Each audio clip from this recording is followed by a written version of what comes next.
बिस्मिल्लाहिर्रहमानिर्रहीम। रूहानी Dastak plate form पर पूछे जाने वाले सवालात और उसके जवाबात। एक साइल ने हमसे सवाल किया कि अल्लामा साहब, हमारा एक घर है, हम काफ़ी कोशिश कर रहे हैं, वो घर बिक नहीं रहा। काफ़ी जो ब्रोकर्स हैं उनको भी कहा, मुख्तलिफ जो है अहबाब जो है उनसे भी हमने अर्ज़ की, लेकिन वो घर बिकने का नाम नहीं लेता। ऐसा लगता है कि इस घर के ऊपर कोई आसेबी मामलात हैं या वल्लाहु आलम क्या चीज़ है। देखिए, अगर घर के ऊपर कोई आसेबी मामलात हैं तो उसकी तो बाकायदा आप तशख़ीस करवाएं और उन आसेबी जो मामलात हैं उनको दूर करने के हवाले से प्रॉपर तरीके से इलाज मुआलजे के मामलात आप करवाएं तो इंशाअल्लाह अज़ीज़ जो घर के मामलात हैं वो बेहतर हो जाएंगे। और अगर आप उसको बेचना चाहें तो वो बिक भी जाएगा। अगर जिस घर के अंदर आसेबी मामलात नहीं है, नॉर्मल घर है और फिर भी रुकावट आ रही है, तो उसके लिए क़िबला मियाँ हुज़ूर दामत बरकात कुद्सिया ने एक वजीफ़ा तालीम किया था। वो वजीफ़ा आप आवाब के सामने रख रहा हूँ।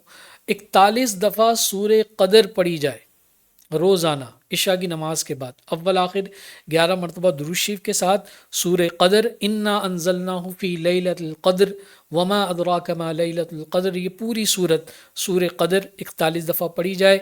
अव्वल आखिर 11 मरतबा दुरूद शरीफ पढ़ लिया जाए और इसके बाद जो है अल्लाह के हुजूर दुआ की जाए कि रब्बुल आलमीन इस कदर वाली सूरत की बरकत से मेरा जो मसला है घर के फ़रोग़ का, उसमें आसानी फरमा कि ये मेरा घर बिक जाए। और ये सिर्फ़ घर के लिए नहीं है, किसी भी जायज़ चीज़ की ख़रीद और फ़रोख्त दोनों के लिए आप ये पढ़ सकते हैं। ख़रीद के लिए भी पढ़ सकते हैं, फ़रोख्त के लिए भी पढ़ सकते हैं, किसी भी चीज़ के लिए। ये मैंने वजीफ़ा बहुत सारे अहबाब है उनको, मछली का काम करते हैं, उनको फ़िशरी के अंदर लांच के हवाले से उनको बताया, वो बेचना चाह रहे थे, नहीं बिक रही थी, उनको वजीफ़ा बताया, अल्लाह ने असबाब बना दिए। बहुत सारे ऐसे घर थे जिनको लोग अहबाब बेचना चाह रहे थे, ये वजीफ़ा बताया, अल्लाह ताला ने करम नवाज़ी फरमाई।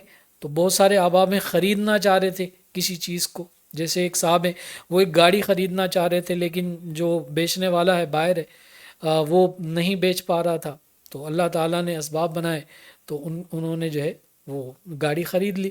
ये अमल दोनों सूरतों में पढ़ा जा सकता है। सूरे कदर 41 दफ़ा इशा की नमाज के बाद पढ़ना है, अव्वल आखिर 11 मरतबा दुरूद शरीफ पढ़ना है और अल्लाह के हुजूर दुआ करना है कि रब्बुल आलमीन तू बेहतर सबब करने वाला है, असबाब बना दे।